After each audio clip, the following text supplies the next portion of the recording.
I'm Sandy Allnock. Welcome to the hottest little studio in the Pacific Northwest. It's 84 inside. Yes, 84 Fahrenheit, where I'm printing bears and one little bird, a little test print of this guy. But today we're going to work on the bear, which I drew in Sharpies, and then I went back into it in a few places to add some white pen details. Because I wanted some detail, not too much, because I wanted this to be something you could create if you would like to make a print of this for yourself.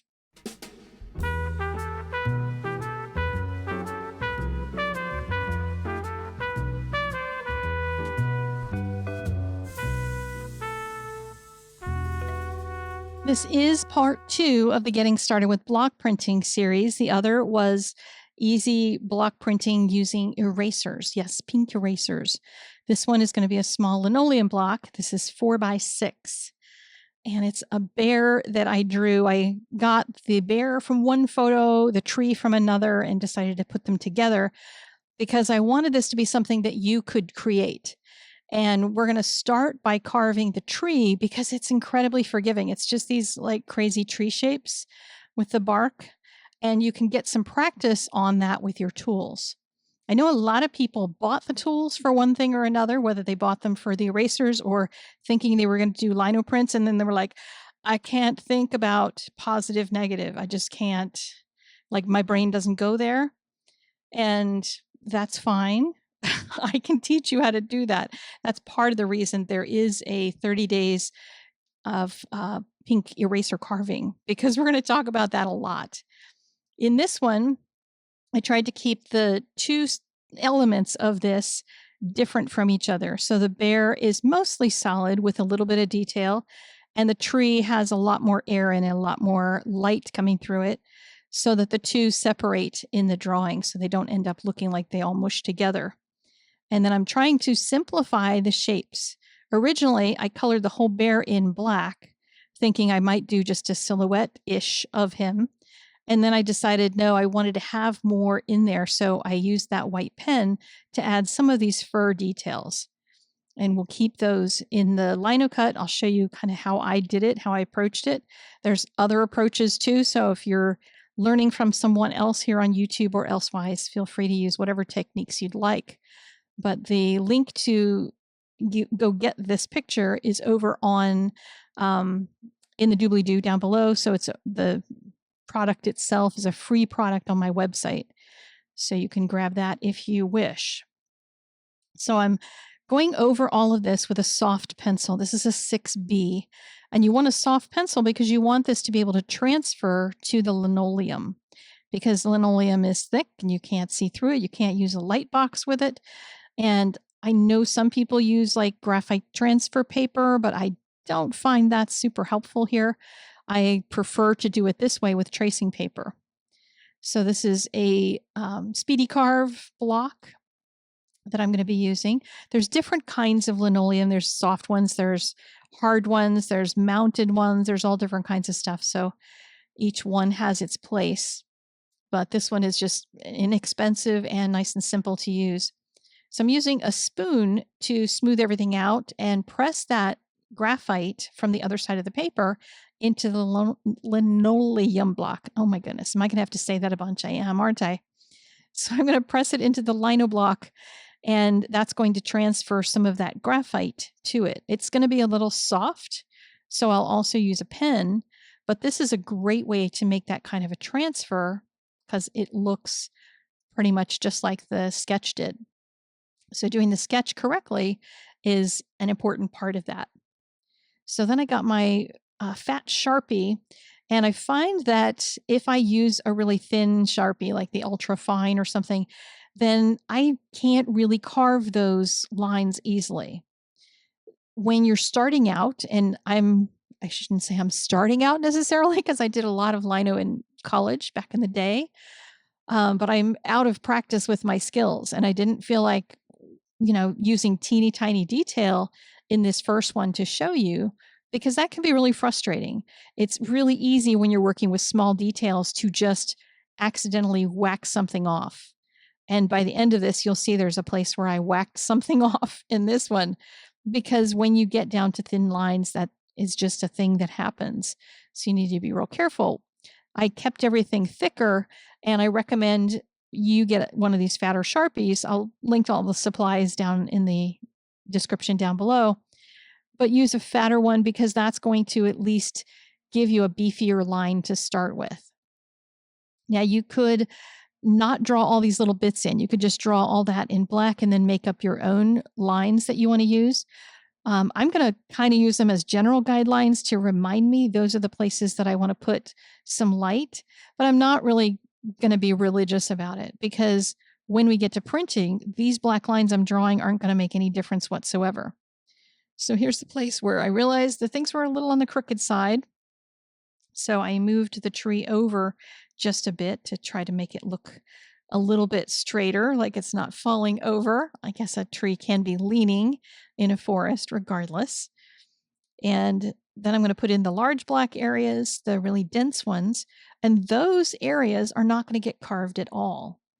The places that are going to get carved will be the pink places. Now, there are some times, and this is not going to be one of them, where I would actually cover the whole thing after I get this pen drawing done, would cover the whole thing with ink and then wipe it off so that I get an overall gray tone, because then when I carve, I'll see really crisply when the pink shows up because everything else will be gray. I'm not going to worry about that on this one because I want to keep it a little simpler, and it's going to be easier for you to see if we're just working with the empty areas in the pink when we do the carving. So I wanted that to be clear for you. One of the things I did when I drew the tree was to try to include some black going mostly, not in every square inch of it, over on the right-hand side, over to the left, or to the right. I guess it's to the left when I did the original drawing. But on this reversed one, because lino is always reversed, then that very edge has black in it, which is going to define that edge.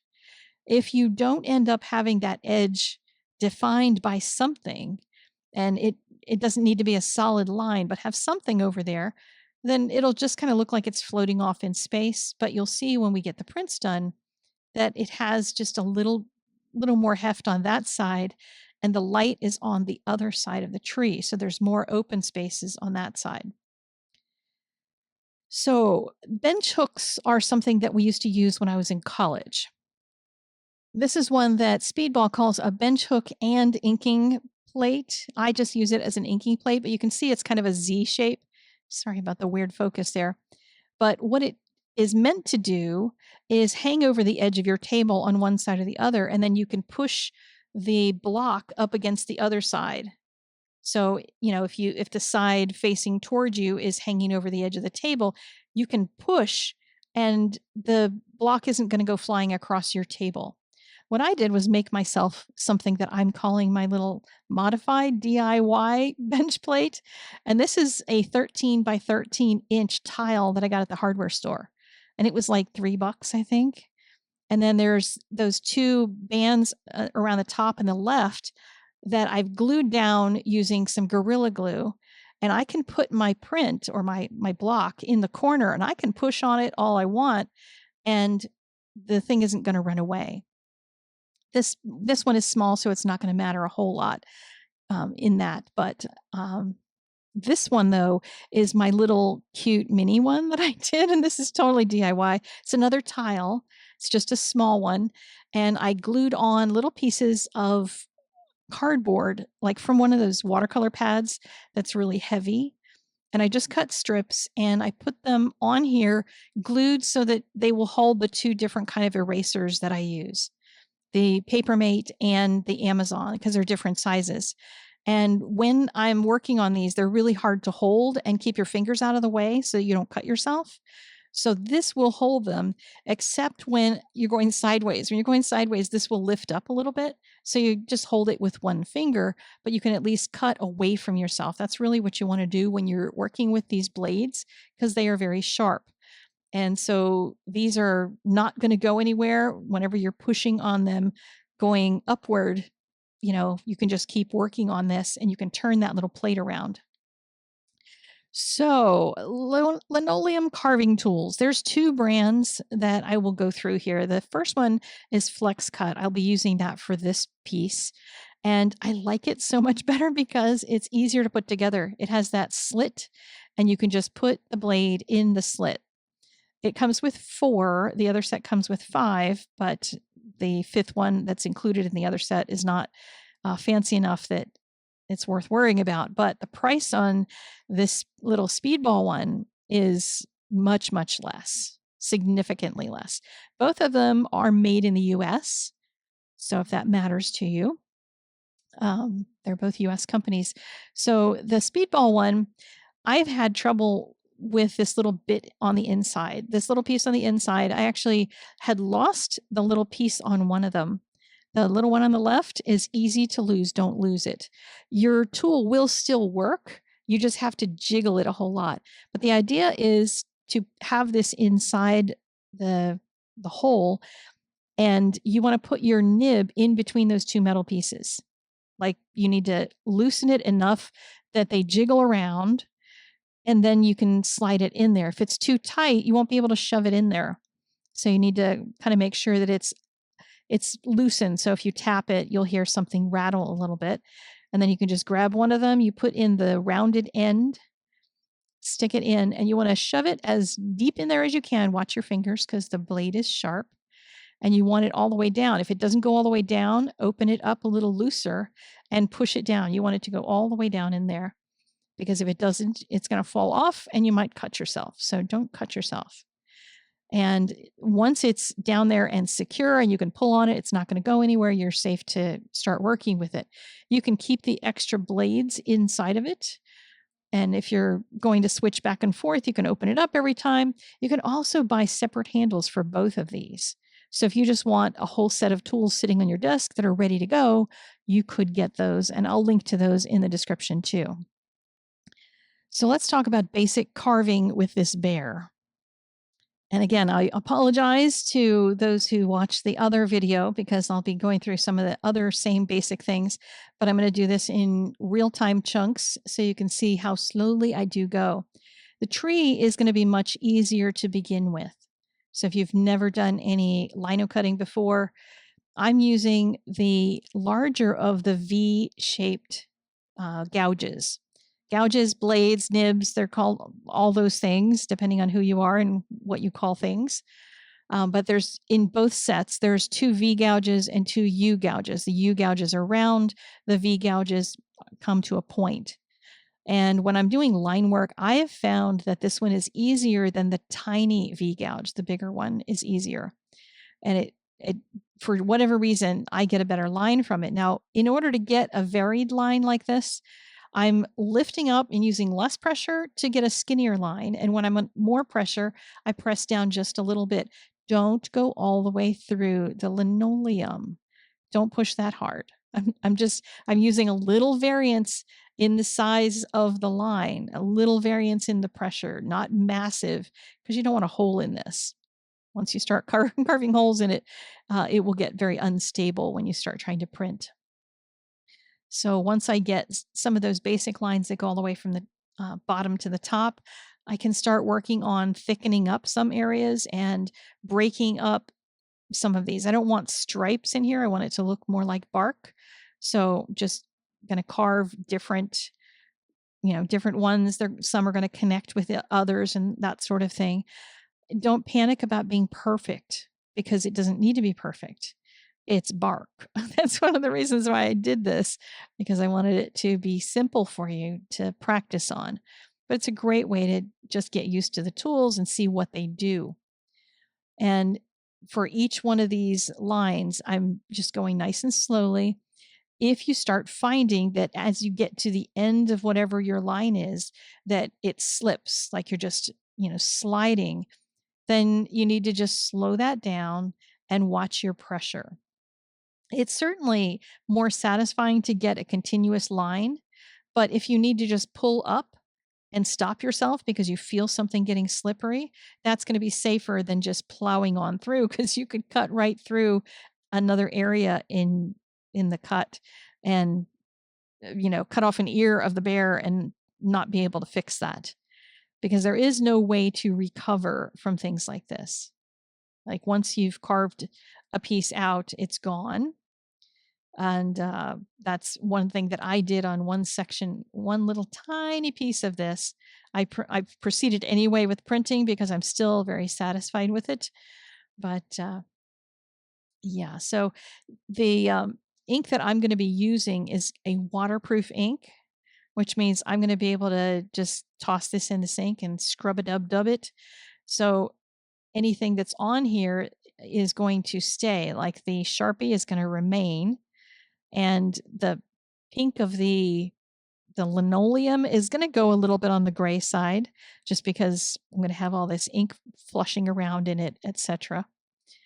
But if you want to check your carving midway, there's a couple things that I would recommend doing. One is just to scrub it down, shake it off, get all the extra little tiny bits that are left, get them off of there. Even if sometimes I just take a baby wipe and like scrub it hard to try to see if there's anything loose in there. 'Cause sometimes you can't really see if there's a piece that's still hanging on one end. But I took some stamping ink and I'm just going to go over the section with the tree that I carved. You can do this one section at a time. So if you're working on the nose and you're like, I don't know if I got all that or not, before you start over carving, just check it this way. Just put some ink on it and see what it looks like. Is it enough? Is it too much? Are there areas that you're like, I want more highlight in one section or another, so I'm going to shrink up a line. You want to always try to cut less than you think you need to cut, because you can always cut more. But if you cut more in the first place, you can't restore it, like I said. So you want to be careful and make sure that you're kind of thinking through things before making a wild cut. So now we're going to move back to the bear. And that line above the head is going to need to be carved on both the left side and the right side. And what I do when I'm trying to do a line like this is to start on one side, and I'm trying to also do the shape on the left side, which is going to be kind of rough lines because it's got those fur lines on it. But the right hand line has to be a steady line. But that one, I'm trying to get close because I want the shape of that to be that that exact line. But when I get to doing the outside, I'm going to leave a lot more room there, and you'll see what happens. I tend to make those lines thicker when I'm in the earlier stages of the cutting, and then I'll fix it later on. Now here I'm going to be making like these whisker pockets, but what I want to do is create what's called noise. And in lino block printing, when you're creating noise, it's just like messy stuff that's left over. It's those little lines that you often see in any kind of block printing that the artist just leaves there. It's just a little piece of the linoleum that picked up some of the ink, and it's okay to just like let it sit there. It's messy to some people, but sometimes you can use it. And I'm going to be using it here to get the roughness of the edges of where the black turns into the lighter color on the snout, as well as those whisker pockets. So I'm going to let that part get really messy deliberately so that I hopefully pick up some ink that wasn't really intended. And you'll see that when the print gets made and when we put more ink on it. So I'm carefully carving around the eye. That's usually the hardest part to do. And I figured out that if I use a really hard pencil, I can do a dot, because it's almost impossible. I can't find anything that will do a dot. I've tried like a piercer tool and it doesn't seem to quite do it, but a pencil will do it. Although once I started printing a bunch, I had to go back and reaffirm that dot because it would close up. The ink would just kind of fill it in after a couple prints. So here I'm going to add in some of the fur with highlights on it and stuff back in this section so that will define the head. And I'm doing smaller strokes than are here in the drawing. Like I said, you can always add more, but if you make them skinnier than you think you need, you can add more to it later. If you make a big old chunky fat one, you won't be able to do anything for that. It's just going to be messy. If you're printing in linoleum ink and you're making an actual print of it, then there's not really anything you can do about it. But, people are very used to that with block printing. If you're doing it as a stamp, if you're going to use it, on a card or something, and you're going to print it up with just regular stamping ink, then you could go in, if you're going to color it, you can go in with a pen and fix any of those kind of little parts to it. So now we've got most of the stuff on the inside done, and it comes down to cutting away the empty areas. And I deliberately left a big empty background here so that I could show you a number of things. One of which is trying to create on the outside edge of this bear all this little fur. And I only put the fur under the chin and down the neck and then above on the back of the head. I didn't do any of that on the snout, just to keep that part much simpler, and didn't let any of the stray furs happen. But I'm just doing a whole bunch of lines here, and then I'm going to show you what it looks like. The way that you know what it looks like is if you just grab your ink pad and then look to see what it is that you did. And as I said, you can do this on any area that you're like, what just happened here? Did I cut enough? What do my lines look like? And here I've put the ink down just in that bottom section, and then I can empty that very bottom area.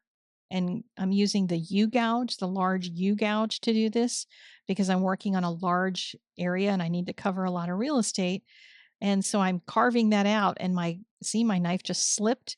That could have ended up cutting off his nose. So be careful. Yes, I am also in need of being more careful. So you see how that made all those little hairs stick out down below, and they're longer than I wanted. So I can then take my either a V gouge or a U gouge and just start carving away at some of them so that the little hairs are not quite as long, because I didn't mean for them to get that big. But again, it's better to make something bigger than you need and then go back and be able to take a little bit away, but you can't add to it. So when you're going to carve around a big open area, my practice is to try to use the U gouge to at least get rid of some of that. And I'm trying to stay away from, and wherever possible, that black line on the top of the head. You can see where I left a little bit of that pink showing. So that would print really big and fat if I did that. So I'm going to decide whether or not I'm ready to cut that down early or whether I want to cut that down later. But that might be one of those things to test. But leaving more of it is safer for you because you can always cut down more. It's easier to do it that direction than to try to cut it all down with a big old gouge like this one. So this is not one for fine details. And with a print like this, some people like to have all of this carved away and they have a big old empty place on their block, and that can pick up all those little stray marks. Remember when I talked about noise? So as you get that texture built up because of all those little tiny gouge marks that you've made, you can get some lines in there, which can be quite beautiful. Like if you just look through the internet at linoleum prints, you'll see how people have used that noise deliberately to create incredible effects. But if you don't want that, then what you want to do is try to get, close to all these edges as best you can, and then use some scissors to cut it off because you don't need all of that pink area. But, it's good to at least try, since this is going to be your first block, try seeing what it takes to cut all that down. There's going to be some times that you're going to print something and say there's another tree on the other side of this block, and I can't just whack it off like I'm going to do for this one. I need to know how to carve it so that it's not going to get all that noise in it. Or you could practice trying to create that noise and see what happens. There are some people that will carve all in one direction, so it almost looks like trees in the background. Other people just like it going every which way. Like, really depends on the design.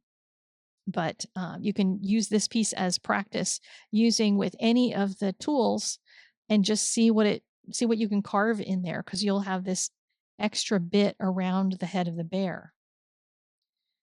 So I decided I was just going to whack it off. And it's pretty easy to do with most any scissors. I'm using a small pair of scissors, but you can use a big one. But I find a small one I have a little more control with. And I leave some of the pink showing. I start off leaving more than I need, and then I can always cut it down if I need to. And you'll know if you need to because you'll start as you start inking it up, you'll see some noise happening.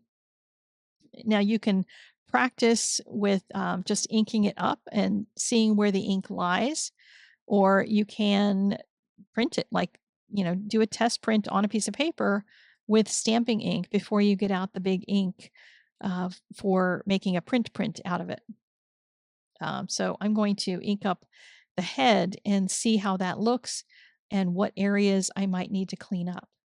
So I, since I've already done that for the tree, I don't have to worry about it. But you can choose whether or not you want to cut out the part under the chin or above the head. It's entirely up to you and how you work. I try not to cut off more than I have to, simply because I want to try to keep more of the block existing, because the smaller it gets, the more unwieldy it can get, and you can start to, I don't know, break the integrity of it, and something could fall off and that sort of thing. So I didn't want to do any more of that than necessary. But it's very easy when inking it to just see where I wanted to clean things up just a little bit, and around some of the edges, around the nose, etc. And we're getting close to the danger place, because not only am I trying to get rid of some of this little noise outside of the image, I wanted to thin out that line on the top of the head because it just feels a little chunky to me. So I got out my gouge, my V gouge, and I'm like trying really hard to see if I can leave that as a thin line. If I totally screw it up and disappear that line, this whole thing is for naught. Oh, it would be terrible, but I succeeded. Look at that. Like, that's the kind of thing that can be dangerous. So be real careful. There was another little bit of ink inside this spot. I wanted the head to have that nice highlight on it. And then is the place where I really screwed it up. I started looking around to see if there was anything else that needed fixed. And I noticed that this part of the lip underneath the chin or underneath the nose was too fat. And I tried skinning it up and I disappeared it entirely. Now, it is a very small, minor kind of line. It's not necessarily going to have to be like a big, bold line. It can afford to disappear. So what I did was carve on either side of it, and then I'm going to try to push ink into it. And I can do that definitely with the pad, and we'll see if I'm able to do it with the brayer when I use that to use the printing ink. And I might be able to push the paper into that spot. We'll see if I succeed. So next up is registering and printing. And registering this is only a one color print, so I'm not registering to another color. So I'm going to do the kind of poor man's registration. I'm lining it up on the size paper that I'm going to print on. I want to print on a half sheet of cardstock. So this is 8.5 by 5.5, and I'm going to cut it down to 5 by 7. And putting it in there is going to help me to just make sure I get it in the right spot on another sheet of paper. So I'm going to use some Speedball Black Ink, waterproof, and put it on this inking plate. I put on too much, and I had to find a scrap paper and get rid of some of it because I'm not used to this yet. I'm not used to how much I need to put out there. But, we learn. When I washed this off in the sink, it just came all right off. It was perfect. So here I'm trying to ink up that part under the nose, and we'll see if pushing the paper through it is going to help to pick up that ink as noise below the nose. So here I can put that on my registration sheet that has my pencil marks on it. That's going to allow me to cut a 1/2 inch all the way around for a border when I trim it down. I'll put my new sheet on top, and the This ink is much thicker and gooier than any kind of stamping ink, so it's gonna stick to it. You know, the paper and the ink are gonna stick together, but I slide it around just so my hand can get to all the parts and I can use this Baren, Baren, to press on it. If you were to use your fingers, you might press into some of those areas where you get some of that noise and you could, push your finger in there and pick up things you didn't want to. But a flat surface like this or a press would give you just a really flat coverage because of the shape of the tool. But I am gonna see if I can press down right where the the mouth is and the bottom of the nose and see if I can pick up any noise there. We shall see. But you can see I'm actually pulling up on the paper a little bit. It's not like stamping ink that would just come up. And not bad. Not great, but not bad. There's just a little tiny hint at a bit of that noise, but not very much of it. Each one that I did, each print that I made had that little bit at a different level. So sometimes I succeeded, sometimes I didn't do as well. These are hand prints, they're not photocopies, so they're never going to be the same because it's art, right? So while I was printing these up, I decided to test print another one that I'm working on. If you want to see more on my little birdie, then head over to my Substack because there's a little bit more on him. And if you are interested in learning more about block printing, I have a brand new class, Pink Eraser Art, and it's right now in pre-registration, so you get a good discount. And every day for a month, you get to make a different eraser every day. And I give you the sketch. You can just trace them. You don't have to know how to draw. You can trace them, and it'll tell you by the drawing which part you cut and which part you leave. And each one is going to have a couple alternates. So basically, there's going to be 90 erasers you could do in 30 days if you're really ambitious. Hopefully, nobody is. But just to give you more ideas that you might then be able to expand and make larger prints out of. So click on the link in the doobly do, go watch the video of the Pink Eraser Art class and see more about how that's going to work. And if you haven't subscribed yet, what are you thinking? Get busy doing that. Hit the like button on your way out and go see the little birdie over on Substack. You want to hear that story. It's kind of funny. All right. I will see you again very soon with more art, maybe another print. Maybe it'll be a drawing. I'm not really sure right now. I'm just too hot in the studio. So if I don't melt, I'll see you in a few days with more art.